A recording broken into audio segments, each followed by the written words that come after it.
Hello.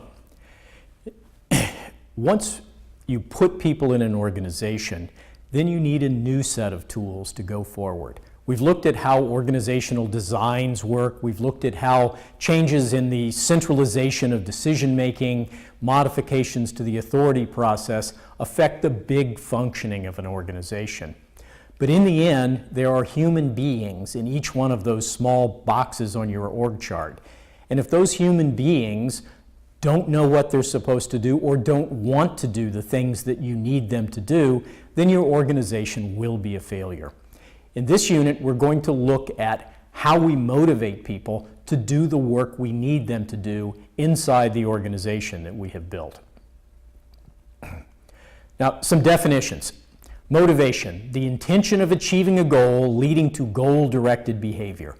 All this really means is for employees to be motivated, for employees to want to do what you need them to do, they first have to want to achieve their goal, and then they have to take action. They have to behave in a way that leads you toward the goal.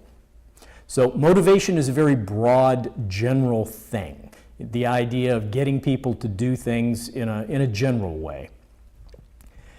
The other word we need to understand is the word incentive.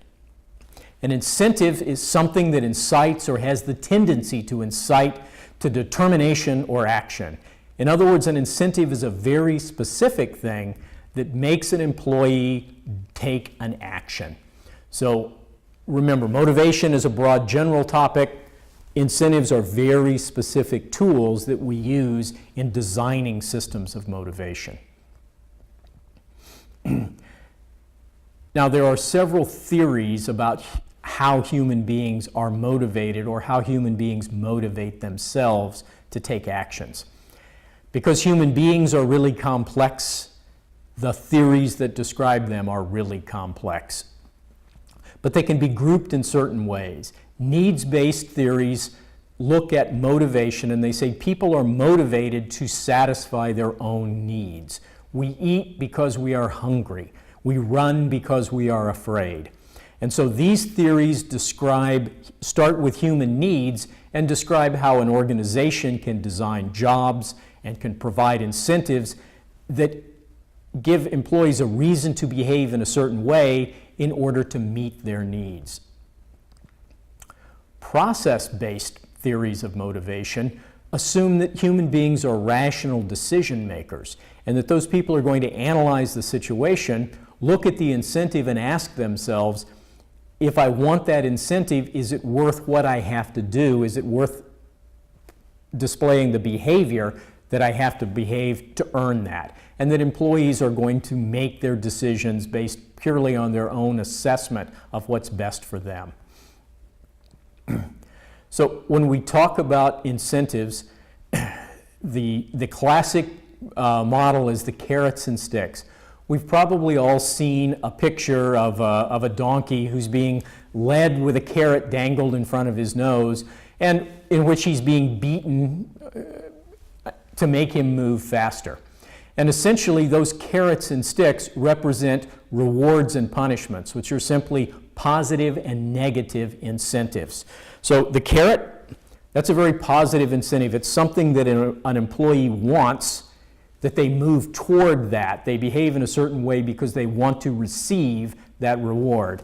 The punishment is something that the employee doesn't want, and they avoid certain kinds of behavior and they behave in proper ways because they want to avoid being punished.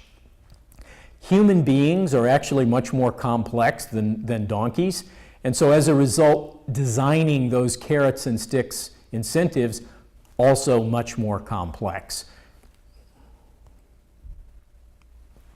So the whole idea comes from something called reinforcement theory. This looks kind of complex, but I'll try and boil it down into some really simple ideas. Over here we have positive reinforcement, and that simply says that positive action equals reward. This is a carrot. If I take the positive action, if I do the thing that management wants me to do, I receive a reward. Punishment is just the opposite. This is my punishment. If I do something that management doesn't want me to do, then I am punished. I get my stick. The other side of the coin, negative reinforcement and extinction, are descriptions of what happens when we only use a carrot or only use a stick, when we don't use both negative and positive incentives. Negative reinforcement, nothing, if I do the right thing, if I do what management wants me to do, then nothing bad happens to me. There's no reward, but I don't get beaten with a stick. So in this case, the idea would be that I will do what management wants me to, or they will punish me.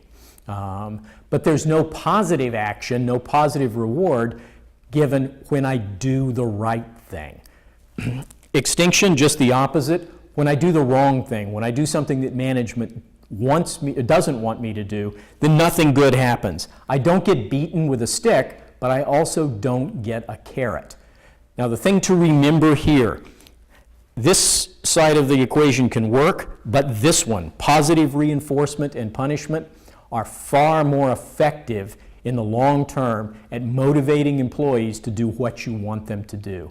So when you're designing your systems of incentives, always make sure that you have both carrots and sticks and that you use them appropriately to provide employees the maximum motivation.